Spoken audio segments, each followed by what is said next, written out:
The greater the success, the bigger the fall. What goes up must come down. We're talking today about fear of success, and we're going to explore it in, I hope, unique and wonderful ways. You're listening to Ariana Rollins, and this is Mindful Manifesting Podcast. Okay, before we get started, if you enjoy a little guided meditation and a worksheet to jumpstart your manifesting, get that clarity, get that emotional power behind you, then I invite you to get my free gift at mindfulachiever.com. Kickstart your manifesting journey, and I'll put the link in the show notes. So glad you're here. I had a wonderful trip away. I went skiing with my son, and it's been many years. He started learning how to ski when he was like 3 or 4 years old, and he's like definitely runs circles around me, literally can ski backwards down the slope. Gosh, he's 29 now. But it was so wonderful to get away. And I haven't taken concentrated time off for, a year and a half, almost 2 years. And I recognize the value of getting unplugged from my day-to-day routine, and it invigorates me. So if you've not taken time off for yourself, maybe it's just one night you go away with your spouse, or one night, go stay in the middle of the city if you live outside. It just is so, it's renewing. It's a renewal. Yeah. All right. Let's dive into what's fear of success. Okay. So that phrase I started out with is in the book, and I'm talking about from chapter 9 of Mindful Achiever book. The greater the success, the bigger the fall. Now, that may not make sense to you, but your unconscious mind believes it. Especially if you've had a big success at some point in your life, and then something unfortunate happened. Maybe you got sick. Maybe you've been pushing yourself. Maybe there was a breakup. Maybe a family member got sick. Or anything that's shocking you from status quo. That you're kind of going along. You're happy. You made that big win, whatever it was, and you accomplished something meaningful. But then something very soon after kind of like cut you off at the knees, like that, whoa, oh my gosh, that wasn't even worth it. Wow, look what I lost, look what happened. Now, it doesn't make rational sense to your conscious mind that there's that link, but to your unconscious, it's always in the mode of protecting you. If you think about your body as the storehouse of your unconscious mind, your body wants you to survive. It wants, because once you take your last breath, you don't have your body anymore. And that part of you that's been activating your body is no longer present. I'm not going to go into a whole bunch of detail, but that's my personal philosophy, okay? And that part of you that is growing and evolving will leave that body. So the primary motive of your unconscious mind living in your body is to keep you well, keep your body surviving. It doesn't really care about success. It doesn't really care about your personal growth and your evolution. That's a whole other part of you. So this fear of success. So I want to give another story here. I think this illustration can show you how stored emotions in the unconscious mind can trigger irrational fears. And once that irrational fear gets activated, it can undermine what we want. It can undermine our manifesting power, clarity, and most definitely our success. So have you ever felt an instant bond with someone? Maybe you just met them and you had a connection. You felt seen, you felt appreciated, and you're like, oh gosh, that was really good. I want that. I want more of that.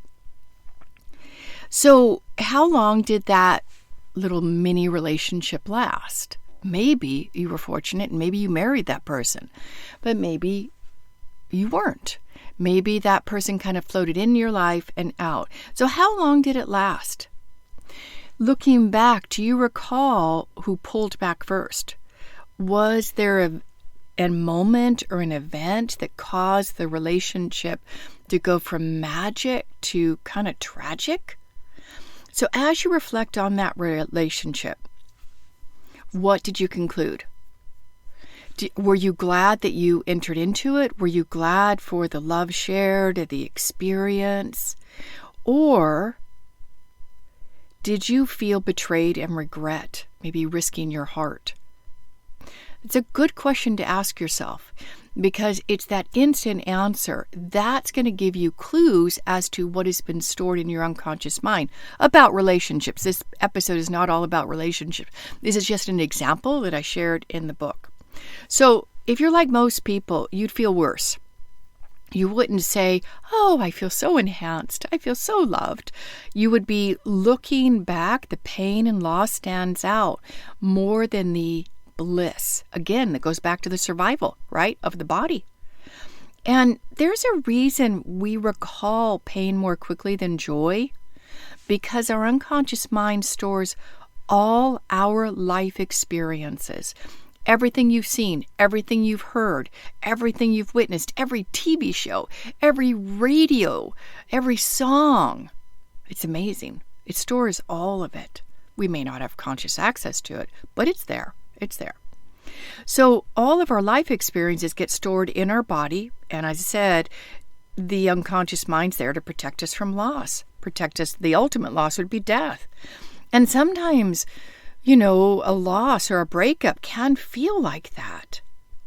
So what it does, now this is clever and kind of mean, if I may say so myself, is that you've overcome that disappointment. You've overcome that loss, and you're out there again. Let's, I guess, bring in the example of dating. That's a really common one. And you've got your profile up. You're really happy. Your pictures are good. They're not like faked out, photoshopped. They look like you, but they look good, actually. You look happy. You're smiling.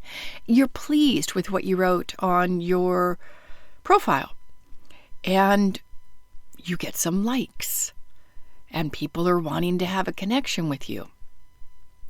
So when you are having that measure of success,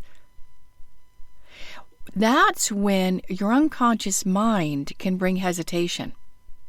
It can bring back that pain and loss. It can get activated because the good thing that happened, having that deep bond and connection and love, has now merged with the loss, the failure, the sadness, the heartbreak. And that creates some intimidation, nervousness, hesitancy, fear when you're faced with a new opportunity that's like the last one. So what can happen if we're not conscious of it, if we're not aware of it, we're not aware of how blockers work, which are self-defeating unconscious habit patterns, they're blocking our progress and blocking us what we want, we can throw in the towel. We can give up not understanding what triggered us and think, oh, I'm not over the past relationship. Who am I thinking? I can't put myself out there. And we can scrap the goal. Since avoiding pain gets your attention faster than pleasure, it may stop you right at the threshold of a blissful moment with another person. And as a result, your unconscious learns to keep others at arm's length, to keep you safe, to avoid that rejection, to avoid that loss. And I'm sure, I didn't realize this was going to be about relationships, my friend, but I guess it is. I'm sure you've watched this when people get into their 50s, 60s, 70s. Maybe they've been married, divorced, they've got grown children, and they really want a loving, supportive relationship. They want to be with someone. They want to share their life with someone. But what's standing in the way? All of the fear of getting hurt. But, we say that lightly, but I don't think most people understand that's actually real. That's actually protective mechanisms within the unconscious mind that most of us are not conscious of. We just see the negative result. We see that we don't want to have our profile up anymore. Who am I to be dating that younger guy?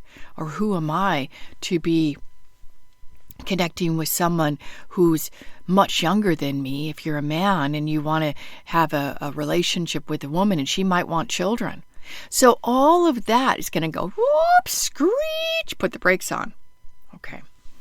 So we can pass by many potentially worthwhile relationships because our unconscious got activated. It interferes with, and it has this phrase, I won't be vulnerable again. I will not be hurt. You've heard that, right? Maybe you've said it to yourself. Or we could attract the same negative relationships to confirm that unconscious belief. Now that's a tricky one. You think, gosh, that's really mean, isn't it? Well, if we haven't resolved the blocks, the patterns, the unconscious beliefs that attracted that previously difficult relationship, we still have that active in us. And that activation can find us entering into a relationship that was similar. Yes, we could say the New Age philosophy, we can learn from everything. We can grow and evolve with everything. But do we really want to repeat that? Nope, I personally do not. So which is why I spent quite a few years resolving the blocks, the patterns that caused me to enter into that relationship and caused me to stay there for 10 years. Because I knew that there were choices made not by me, but by my history that I repeated my past, which I think that's really what this episode is about, is how can we bring conscious awareness to our choices and take the power back, really, from our unconscious mind making reactive decisions. So if we attract a negative relationship similar to the past, well, we would think that the unconscious mind would say, no one's going to treat me like that. But really what it's saying is, I don't deserve to be treated better. No one will treat me as well as I'd like, so may as well settle. Or we could say that's just how relationships are. You've got to compromise. You've got to just accept the way things are. We've all done that. We've done it in jobs, or as an entrepreneur, you've done it accepting clients because you need to pay the bills. We have all compromised. What do you think that does? What kind of message are you sending to your unconscious mind if you compromise? That's a big topic. Because what you're saying is, that's what you want. What you're saying is, this is what I choose. So your unconscious mind then kind of keeps lowering the bar for the next relationship, the next client, the next job, keeps lowering the bar because you, as the leader of your unconscious mind, have said, this is good enough. This is okay. And over time, that becomes just a way of being that is so comfortable. We don't want to stretch outside our comfort zone. We don't want to raise our rates. We don't want to say no to a client. A potential client, I had one reach out over the weekend and they booked a call. It was surprising. I had one open on a Monday and I read what they wanted to cover. This was a discovery call and I got an instant kind of polarizing no. You are not my client who I want to work with. So of course I gracefully sent an email back and gave some recommendations. But what they were wanting is something that I think a lot of people in self-employment are needing is grow their income. Why isn't my income growing? And I could tell by the nature, I'm really sensitive to language. I could tell by the nature of that. The first sentence, well, you might have said, that's obvious, Ariana. They said, is this a scam? Like, oh boy, this is not someone I want to even have a casual conversation with at a coffee shop, let alone be proving to them. So I didn't even justify it. This is a scam. So going back to kind of lowering the bar to what you want and what you want to experience in your life. And it is so easy to do. Maybe not when you're 15 years old and you're going after the quarterback, if you're in the United States and they're the football quarterback and you're the team cheerleader. Maybe you're not lowering the bar.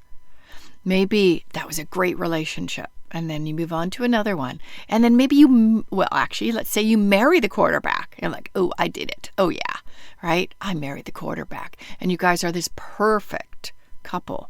And then something happens. And you experience a breakup, maybe a divorce. Maybe the person cheated on you.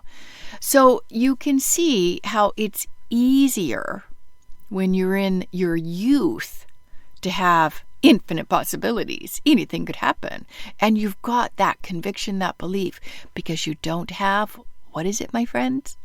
You don't have life experience. You don't have all of the history stored in your unconscious mind. So I don't want this one to be a Debbie Downer. It kind of is. But I think we need to know. If you've been working on something for longer than 90 days, and you've got conviction, it's right for you, there's something in the way. There are blocks. There are patterns. And please take this episode to heart. Reach out to me. I will give you a recommendation. If you go to Mindful Achiever, I think along the side there's this chat and ask me, hey, Ariana, I listened to episode 151 and we're talking about blocks. I feel blocked. I've been struggling for 2 years to make this change and it's not happening. I'll give you a resource, okay? Could be a book, could be something I've got as a freebie, but I will help because I've been there. I've been stuck. And looking back, do I wish I had someone reach out and say, hey, there's a different way? Absolutely. Absolutely. So don't ever hesitate to reach out. Okay, so there can be many types of interference which we can call fear of success. If we continue with the relationship example, let's say you do start dating again after recovering from that difficult relationship. You feel connected. It's a new person. You're not seeing any red flags. You're enthusiastic. You're loving it. It's going well. You feel so alive. Then one day, out of the blue, your loved one stops returning your texts. Maybe it's like by the evening and you've not heard from them. You catch yourself thinking, oh no, here it comes. I'm not investing more energy in something that will hurt me. I know what's going to happen. It took me 6 months or 6 years, let's say, to overcome the last loss. Now, what can happen is that unconscious tries to protect, and it will bring up all the past experiences, which isn't really a problem. It's just that it can overwhelm us. And the issue worsens when our unconscious infuses us with expectations and fears that it will fail again. So what do you do? Okay, all right, we're going to get into the kind of positive right now. So you've got something. You're working on it over 90 days or longer, okay? You've got a definite true self-alignment. This is what you want to work on. This is right for you. This is what you want most meaningful in your life. This is what you want to create. You've got that alignment, kind of like tingles, in the body, or that excitement in the belly, right? Okay, so if it hasn't happened that long, I invite you to do this, please. Take a piece of paper, write down very clearly in one single sentence what it is you want to accomplish, whether it's growing your income in your business, getting a higher paying job, elevating your relationship, maybe improving a health issue. Write it down. Single clear sentence. Okay? You can start it with, I will have done whatever is necessary to have started dating women who are aligned spiritually, energetically, healthfully, if you're a man, okay? Or, if you're into women, that's a possibility as well. Just get that clarity, okay? It's what kind of partner do you want? Perfect. Single sentence, my friends. Maybe you want to increase your income in your business. I will have done whatever is necessary to have generated at least $10,000 in revenue with right timing and right action. Okay, you got that clarity. Now, I'm going to share something that I don't generally teach unless somebody's right in front of me because they need to see me do this. But let's see, maybe it'll work. Have you ever heard of muscle testing? Muscle testing is something that chiropractors use to see if, for example, a supplement is good for you. And so you'll get this. I do it in a particular way, which I will share with you, where you don't have to have someone push down your arm. A chiropractor will have you hold the supplement. You reach your right arm out, for example, and they'll push down to see, are you strong? Are you strong? We're going to use it for manifesting. So you've written your sentence down. I'd like you to stand up and close your eyes, and I'm going to have you ask a question to get a baseline yes and a baseline no. So we're not having the arm extended to have someone else push it down. We're doing it ourselves. So you're standing up. I invite you to face north, zip your energy up. Take you're zipping up from your pelvis all the way up to your throat. You're zipping your energy up, facing north. And ask yourself, say something like, my name is Todd. And if it's not Todd, you're going to get a movement. Could be back for no, could be forward for no, or a little right to the left. It's subtle. And then you'll ask, like for me, I would say, my name is Ariana. And for me, I move forward. That's my yes. So you've got your baseline, okay? Now, I want you to ask that question. Do I fully and completely believe I can have this? You'll get a yes or a no. If you get a no, there's some blocks in the way. There's some blocks. If you get a yes, you are good to go. Full steam ahead. Move forward. So that's just a quick kind of muscle testing exercise for people who would like to know, do they have resistance? Now, sometimes we can actually lie to ourselves. How do we do that? Well, we can think, that I do really, really want this, and I'm just going to overcome any resistance. I'm just going to push through. Are you someone like that? Do you power through even when you're tired? I have been. And I've noticed when I listen to the subtle messages of my body, it's so much easier. Just clear the resistance. Maybe reset that amount of money that you want to make. Maybe instead of going after that, I want to get married kind of caliber of relationship, start playing at dating. You can reduce the difficulty, the perceptual difficulty of your own conscious mind so that it can support you, because your unconscious mind, it's not against you. It wants you to, let's say, how do I say this? It doesn't want to cause you trouble. It wants to protect you. So a way that you can work with it is just lower the bar of difficulty. Take a step forward. Maybe refining your dating profile. Maybe it's saying instead of $10,000 for the next month, it's $7,000. Okay, you bump it up $1,000 or $2,000. All right. Okay. Well, this was a good one. Hopefully you enjoyed it. All right. And again, if you would like to kickstart your manifesting journey, go to Mindful Achiever, get my little mini meditation and worksheet. It's something I still do regularly for myself, and I've been doing this for many years, decades. And as we wrap up, as you confirm yourself, you chart your own path to success. Ooh, good one. So much love. Thanks for listening. Bye for now.